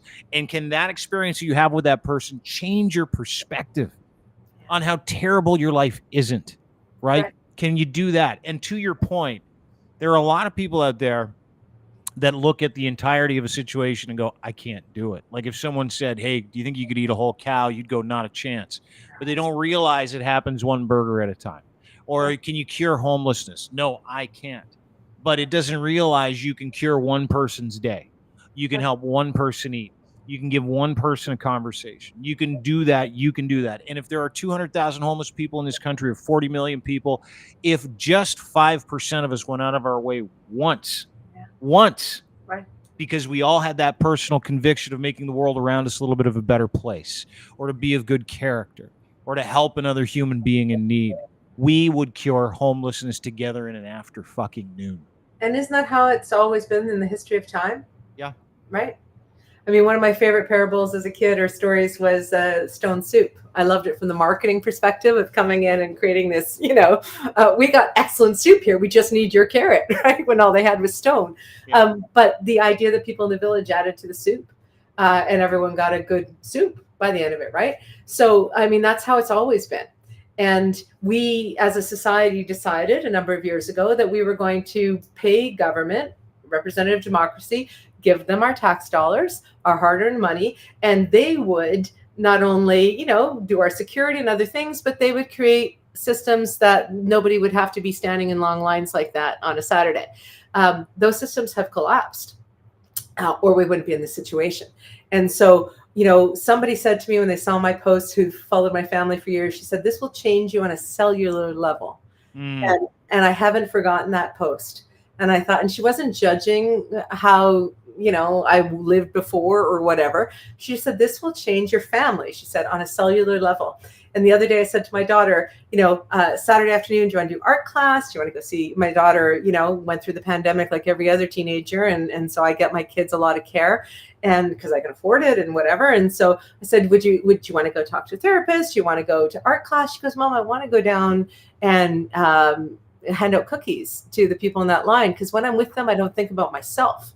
I'm meeting them. Oh, and living out of self. So what you're saying is, what you're saying is that in your situation, your daughter has realized something that 99% of this country doesn't realize, which is when you help other people, you're living out of self. Right. You're doing this for you. It is its own reward, right? Totally. It's not talking about it. It's doing it as its own reward. And I've done a lot of stuff through the O Show for years and years where I thought I was helping my community, and I've won awards for it and all that good stuff. But I have never felt better at the end of a 3-hour anything than I do when I leave. My muscles are sore, I'm freezing, but all the faces of the people, that all the community, all the love in that space. So I'm just saying to your audience, because I've heard from a lot of people who do a lot of this that I didn't realize, right? They see my post and they go, well, did you know, like the woman at the Tim Hortons the other day said to me that her and her boyfriend collect sweaters and bring them to places, right? Into encampments. And one woman told me she picked up a warm turkey at a Fortino's or whatever at a superstore and brought it to someone in an encampment and got to know. So there are all kinds of Canadians that are doing this who don't have my profile and who have been doing it a lot longer than I have. All I can say, Dean, is that the impact on my family has been incredibly positive, and my son is going to start doing prep cooking for them because he works weekends. And you know, my husband wants to go down there. He's a camera guy. He's used to all kinds. You warn those people at that soup kitchen not to let him put creamer in his excellent hair. Yeah. But your point is exactly right. And I'm not saying I'm a changed person. I'm saying that I still have days where I'm incredibly entitled and bitchy and you know and whatever. They say that you want to see the most angry people in the world, look at the first class boarding at an airline, right? There's a point where we get to where we have so much that we expect everything to be perfect. And then you talk about that woman who was that amputee and who was had an amputation. She's not an amputee, she's a person, but was in that wheelchair. And you say, at what level should I be freaking out about this? So just to bring it back with a bow, which is what we do, when I see people going, you know, Canada's not free, it's a tyranny, you know, journalists aren't, all that shit, that hyperbolic shit that makes people get fearful and angry and make bad choices. Like, I just encourage everyone watching this. Go work at a soup kitchen? Just for one shift, 3 hours. Seriously. And then walk back and say, there's a lot I should be upset about in this country, but it ain't that shit. It's how do we get more dollars towards this instead of a $500,000 or whatever it is fucking spa at a secret spa casino thing that Ford wants that nobody like. There's money in this country. It's just not going to these people. So let's just meet the people and go, hey, you know what? I would really love it. Love it if ODSB, people who have disabilities get enough to feed themselves. That would be fucking a good start. Let's start there. And then, you know what'd be great? Rent controls back on apartments, please, Mr. Ford, so that people who have been managing to pay their rent now who are on the street after 40 years of living in manageable poverty can afford rent again. Could fucking have shelter, right? So you know, there is stuff we can immediately do to make this situation a lot better. But I highly encourage everybody to just actually meet the people who are now finding themselves in lines for food on a Saturday for hours in Canada. I can't. I mean, one guy said to me, he goes, "Is that turkey or chicken?" And I said, I'm not sure, sir. You know, we've got all kinds of stuff coming through. It's a major production. It's all volunteer, no government money, just carloads full of people cooking and everything else. And I said, I don't know what's coming up. And he said, it doesn't matter. I've eaten pigeon, right? And I was like, okay, well, you know what? Whatever bird's coming down the line, we're not going to serve you pigeon. But if you're living on the street and you're hungry, right? And he didn't say it with any kind of shame. He said it like practically, well, I've eaten pigeon. It's whatever it is, it'll be fine. Yeah, bird's a bird to him, right? Bird's a bird to a lot of people. And to a lot of those people, it's just a blessing, right? You know, just having a bite to eat. And it's funny because we look at those blessings in our first world days, right? Like food, right. Or like a warm house, cable, Wi-Fi, right? Coffee, right. A coffee maker. And somehow we don't consider any of that when we're really mad about things that don't work out for us. Right. And the things that don't work out for us, like, oh, my flight to the Bahamas is delayed by 3 hours. I can't believe I got dinged 0.2 cents for carbon tax on my gas bill. And then we rage and we give away our shame and we give away our minds all the time. And then we think about some poor guy who's just finished having some kind of pigeon delight in the park, showing up to maybe get a warm meal. Yeah. Right. And we go, their only meal of the week. Their only meal of the week. Even worse. And that's got to change you. If it doesn't change you, you are a soulless individual. So I'm glad there are people out there like you. You don't know that you are. until you see differently, right? So I'm not judging anyone watching this, Dean, who hasn't done a soup line or hasn't dealt with or met someone in encampment or someone living in homelessness or someone living in that kind of poverty, because it's always been here in Canada for sure. Yeah. But it hasn't been nearly as prevalent and as obvious as it is now. So for many of us, we're kind of going, what is happening, right? So we might be on the beginning of our awareness of this.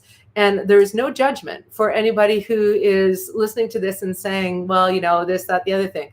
All I'm saying is, I'm judging them. You don't have to. I'm full on judging those people. Okay, but I've been guilty until like 3 weeks ago when I actually went down to check out what was going on. So my point is, like, wherever you're at, whatever you believe, whatever you think Canada is in a state of whatever, meet Canadians who are in this level of need, and by all means, be pissed as hell at the situation. But also think about, okay, what is the accurate situation here? Why is this happening? Years of not investing in housing, years of privatization and underpaying social services, years of a pandemic, right? Does Trudeau take some blame? Sure. Is Poilievre going to fix it? I haven't seen any evidence of that, and I'm really concerned that will make it worse. So what I'm saying is that take a moment to meet some of these folks that you're angry about or you're railing about or you think are, blah, blah, blah. Meet some refugees if you can. Understand what they wanted when they came to Canada, and I bet you it wasn't to sit in a food line. So that's probably, they never believed that would even be a possibility. Like, or to live in a church basement with 20 other families. Yeah. What? And it might have been my guest on the O Show a few weeks ago, who's an expert in this, Rashad, who said this to me. But like, there's not a family that wins the lottery to come to Canada, or a person as a refugee from a horrible situation we can't even conceive of. I can't even conceive of. I haven't been to 90% of the world where things are much, much worse. They come from there. They show up here. And the last thing they would think of is that they would have to wait in a food line or live in a church basement or sit outside in the rain waiting for someone to tell them how they can work. So, to blame their experience of our system on them is crazy. And, or it's just it's crazy in the sense of it upsets me, but it's not crazy. What else do you know until you meet them and talk to them, right? And I'm sure my friends who have been homeless advocates for years are laughing, watching this, going, Lawrence, I'm glad you finally went down there. But the point is, I have now. And so we can, as Oprah once said, you got to honor where you are. This is where I am now. This is what I've seen now. And I can't wait every week to get back there. You're like Hamilton's Oprah. You're the Oprah of Hamilton. Oh my God, whatever. But all I'm saying, Dean, is that you have to, I just want people watching who are getting upset about all the shit we're talking about, which is all very upsetting. Fascism's on the rise. That's horrifying. Lots of gross stuff going on in this country. But let's train our guns towards the targets that matter, which is not false narratives about false tyranny. It's actual systemic poverty. It's action. Yeah, it's going to help where you can fill a gap, where you can try to see, and it might be you helping out as a soup kitchen. It might be you literally tweeting help for somebody, literally repeating some of that messaging. We need. But if you still vote for Poilievre, I don't understand why. But if you do, I respect that. If you first get out of the bullshit zone and get down to some reality. Did you just say if you vote for Poilievre, you still respect that? Is that what you said? Because if they've done the work, if they've done the work, hang on, let me buttress your point. But like if they've done the work and they arrived that he's a guy that they should vote for, then they're an idiot. Yeah. But also that, I believe in democracy. So who you vote for in a democratic system, I'm glad you voted, because most people don't. That's why we got Doug Ford. Almost nobody voted. Lowest election ever. So my point is this: if you go out and meet the people in encampments or go out and do some sort of charity work on the front lines with the real crisis we're in, I'm not it's great to do all kinds of charity, but I'm saying try to meet the people that are as you said, being used as fodder in these, in this, or grist in the rage mill. Try to meet them, right? And then if you've met them and you've had a chance to see how people are helping them and see what the crisis is, and you think that the best solutions are from Jagmeet or Poilievre or Trudeau, I respect that. You've got a whole bunch of calculations when you vote. But what I don't want people to do is to vote for somebody whose main narrative has been everything sucks. And, the common man, you're extraordinary, and let's all just be angry and take over, and then things will be better. Like, that to me doesn't fly as a solution to rampant homelessness. Right?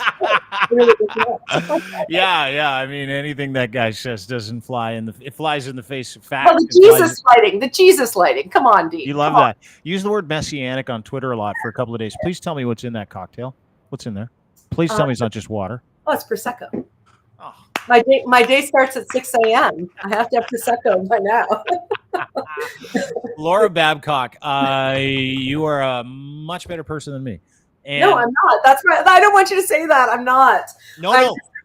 In my opinion, I'm allowed to have that opinion. I am not gaslighting a nation here. I'm just pointing out that I feel like you are a nice person and much nicer than I am. Work in progress, Dean. We all are. We all are. But, there are times where you get together with people and you have these conversations where you're talking about issues, right? And I think a lot of people that are confused right now, people are fighting their neighbors, they feel like they've got to take on the issue of the world and get a result for everybody. You don't. And I want to remind you, and you've really talked about it today. What has changed my life over the past several years is very, very simple. It's real simple. What do you control and what do you not control? What is the dichotomy of control that you're interested in? You can control your intentions. You can control your actions by and large, right? What you cannot control is how other people feel, think, or do. You can control yourself. You can't fix. Listen, I'm not going to fix homelessness. As much as Laura is trying, you are not going to fix homelessness. No, you're going to fix homelessness for one person in one day in one experience. And then you'll do it the next day, and you'll do it the next day, and you'll do it the next day. And that is its own reward. We're not doing this because we can't drive a result. So don't get tired, everybody. Don't get tired of doing the right thing. Because when you are tired of doing the right thing, it means you're not getting your result. Your expectations are not being met. And if your expectations are to bring in this government, get rid of that government, and that'll cure this, you're literally abandoning your responsibility to be a good citizen. You're abandoning the Republic of Canada. You're abandoning these people that truly need your help. And there is no greater fruit in this life. And I mean this from the bottom of my heart. There's no greater fruit in this life than to be of good character and do acts of common good, to help your neighbors, to help people. That brings about change. Yelling that those guys need to get in here because they're the only ones that are going to affect change is a lie. It doesn't work. It never has, never will. Sure. It is this pie in the sky opportunity you think you're going to address by retweeting this or taking that guy's side. Listen, politics, and I will say this from the bottom of my heart, you might disagree. Politics is a business, and they are not in the business of helping you or the disenfranchised, by and large. They're in the business of getting access to that taxpayer bank card so that they can run your show, so they can enrich their friends. It's never about homeless people. It's never about fixing healthcare. It's never about those things. Politics is a lie. It is the scam of our lifetime. What isn't the scam of our lifetime is what helping others does for you and what it does for them. That's it. That's all that matters. Nothing else. You will affect 1,000,000 times more change if you do what Laura's talking about, which is insert yourself with no expectations other than to help. Insert yourself into the problem. Insert yourself into it and give your expertise and time in a non-judgmental way to the people that truly need you to stand up, need you to risk your privilege for them. That is the only way that we are going to be better people on a daily basis. And while we're doing that, I'm going to shitpost all the bad guys on Twitter, and Laura's going to keep talking about nice things. That's how we're going to do it. No, but you know what, Tina? I just want to, so to your point, I agree with you. Politics it's the business of people, but it is a business, right? And in any business, profit is a powerful motivator, and power even more so. So it is the system we have, though, to badly quote Churchill, democracy sucks, but it's the best system we've come up with. So we have to fight to protect our democracy. We have to hold those politicians to account, even if they have poor motives and their intention is not to help our neighbors. And we have to help our neighbors. I don't want people to disengage from the broader politic because you know what?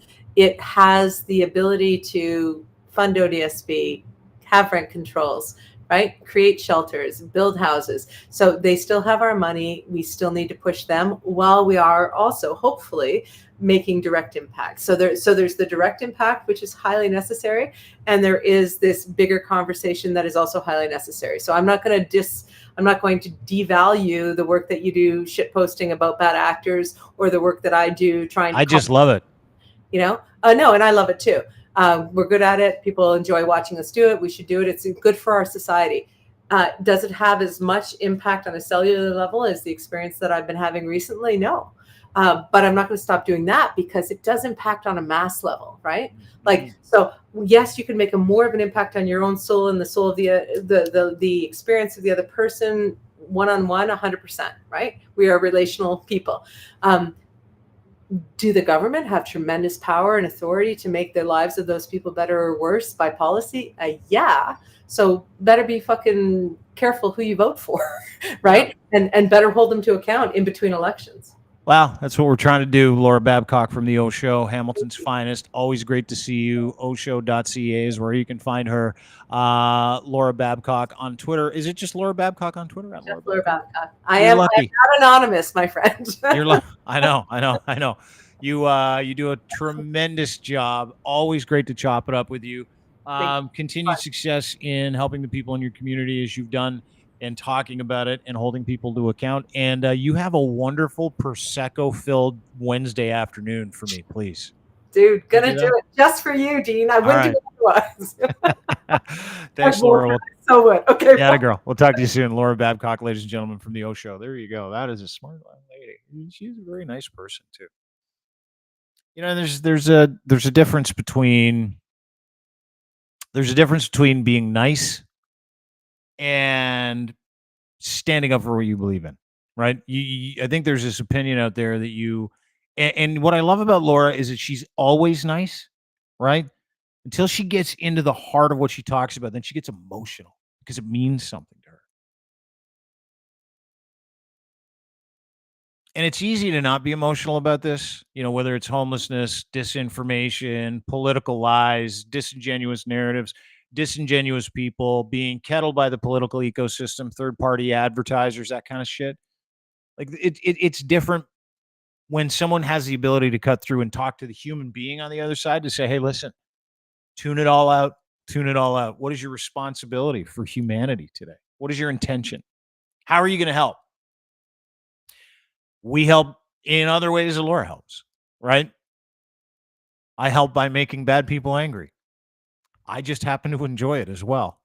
I really do. Like guys like Ezra Levant. He's a bad person. He's a terrible human being and admits it. Yeah. And not only admits that he's a bad person, he also admits he's not a journalist. In a lawsuit he recently lost where he called some guy a liar, a Muslim gentleman a liar. He said, I'm a pundit in court. He said, I'm a pundit and entertainer. He explained to the judge, try and get out of libel charges. I don't think my entire life I've ever called myself a reporter or a journalist. That's a bad person. It's a bad person that plays both sides, confuses people, takes advantage of the less fortunate, takes advantage of people, their readers, their users. And Laura's, again, much nicer than me. And I know we need to make fun of the con men and not the conned. I get that. Brittle Star, a buddy of mine, said that last week. Buddy of ours. But I'm running out of patience. And I think a lot of us are. And I've seen the sea change of people saying, we're not going to believe your horseshit anymore. We're not going to let you tell me what my reality is going to be. And listen, that happens on both sides of the equation. There are parties and ecosystems that want to bend reality into their favor. And unless you're tough, strong, unless you're willing to do the work, you're not going to understand what that reality is. You'll never be able to understand. You know, let's take Rebel News as an example and what happened with David Menzies, which we talked about earlier. Let's take that as an example. You'll never understand that this is a strategy, a business strategy, unless you look into all their relationships, who they know, how they work, past precedent. You can understand it. Therefore, you can let it go. Like Laura said, she doesn't even pay attention to it because she knows what it is. It's just a shtick. Well, I happen to think that shtick is a little more dangerous than most people think it is. And I'm a fan of any content, no censorship. In fact, I think he should be allowed to do that, just like Ezra. They should be allowed to put out whatever they want. I really believe that. But I should be allowed to mock it and call it out and show all the receipts of how shitty they are. That's what I should be allowed to do, which I'm doing. They don't have license to not be audited or checked in real time by other human beings who go, hold it just a second. David Menzies has been arrested 9 times in the last 10 years doing that exact thing. And then they fundraise off. It's an operation. They admit it. He says we're not journalists, yet he's now talking about censoring of journalists, even though he's admitted several times in court, we're not journalists. We're an entertainment platform. We're liars. It's incredible. So, I love the world we live in. I love the conversation we just had. I love the minutia that we get a chance to get into. And I would love it if you and everybody else out there, including myself, looked at these things through a lens of a more critical perspective, right? Like when you see news, you read something, you look at something, before you tweet it out, before you tweet out this thing that's like, teachers shouldn't be allowed to talk to students if they get beat by their parents, that kind of stuff. You need to consider the source. You need to read it. You need to look at it. When someone's willing to tell you that homelessness isn't a problem, neither is climate change, you should probably read other things, maybe consult other people, maybe talk to people like Laura Babcock. Tell me about homelessness, Laura. Well, I was just brought to tears by Laura Babcock because I asked her the question about what's important to her. She couldn't believe that someone was just super, super happy to have rice. And she was also super, super sad that someone needs rice in Canada and can't get it. Those are better angels. Follow them. She says she's not, but she is. Trust me. Better angels, better people. Those are the brands you need to follow. People that do the right thing for humanity. People who do the right thing for the neighbor. People that will do those things, and people that don't look up and go, well, let's get those guys to do it for us. No, do it yourself. Be a good human being yourself. Thanks to Laura Babcock for being here. Thanks to everybody for taking time to join us today. We appreciate it. As always, everything we do is at crier.co. Please check it out. Dean Blundell on YouTube. You can watch this. Crier Media on YouTube. If you subscribe to either, I'd appreciate it. Leave a nice review. And you can get us anywhere you get your podcast, Google, Apple, Spotify, etc. And every single day, we're at Crier Media, crier.co. As always, brought to you by our friends at Cantork, making rugged, hardworking torque wrenches, Canada's leading industrial tool experts, offering you the very best in sales, service, rentals, calibration, maintenance, and custom fabrication of industrial torque tools. They're reliable. They manufacture in Canada. They do this for industries around the world, heavy industry around the world. It could be railroad, machine, heavy machinery, sheet metal, the metal industry, nuclear industry, forestry industry. It doesn't matter. They're up in the oil sands. Of course, they're located in Edmonton, Alberta, and proudly Canadian. They manufacture, design, and take care of all your torque wrenches right here in this beautiful country of ours, Canada. They're out of Edmonton, Alberta. They're all solutions under one roof. Tool rentals, calibration services, repairs to custom fabrication and distribution opportunities. Cantork offers a complete range of services and products, making your one-stop shop destination for all your bolting needs, saving you time, effort, and hassle. Go to cantork.com, brand new website today, brought to you by our friends at Muse Massage Spa. 20 minutes off 45-minute sessions from now until the end of January. Go to Muse Massage Spa for more details, but more importantly, download their app, their podcast. Their app is coming. Yeah, that's right. These ladies are entrepreneurs. Emily and Riley are wonderful people. They own the #1 massage spa in the entire country. It's located in Toronto, 1290 Finch Avenue West, but their podcast is lights out. You can get it right now at Muse on the Mic, museonthemic.com. You can go to anywhere you get your podcasts, download the Muse on the Mic podcast, and you can also get them on Patreon again, or just go to musemassagespa.com. Check them out there. And as always, brought to you by Gitch. Any level of performance, that's what these underwear are engineered for, as well as everyday life. And right now, if you use promo code GITCH and then the number 3, you'll buy 3 and get 1 free. They've got 4-packs. They've got singles. They come in black, purple, red.